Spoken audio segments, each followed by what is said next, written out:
Para karon bago siya matuskilahan, nagpray siya kay ngay siyang katahuran sa Ginoo. Kaya ang mga pagampo mo na gina-provide yun na sa Ginoo sa ato. Karon nadulong na mi sa eskwelahan.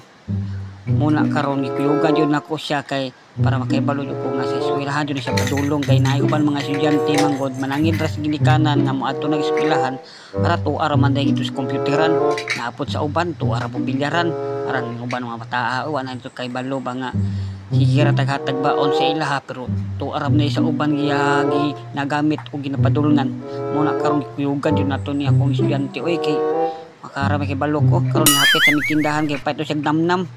Sabot siya nam-nam oy. Para ikaw na makibaluan na ko eh. Kapag gali diha kay hapit na kamalit.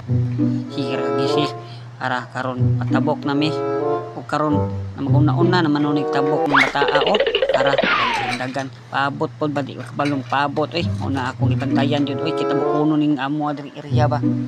Para karon nga ato siya kuyugan jud oy para kay balo jud ta nga gito din padulong sa eskwelahan kay diri sa mga dalan-dalan daghan mga tentisyon ba para yan diri sa unahan na mga internetan napoy bilyaran si magkita ni si mga barkada nga wani sulod sa eskwelahan ra gamay ni mataan ni masayang ato pag-eskwela ba mo na karon mantayanan jud itong mga estudyante pod karon nga ani kahibalo ba nga na video ta nakapantay no ingnan ako ni nga pang content ra to nak mo na karon nga kinapadulong ng eskwelahan kay si malit ka dol-dol na.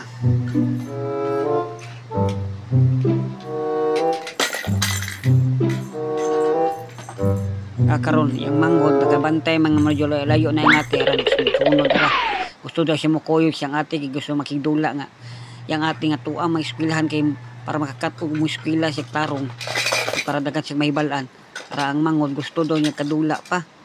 Para paabot lang sa oras kay mo gawas ra mga tiyon niya.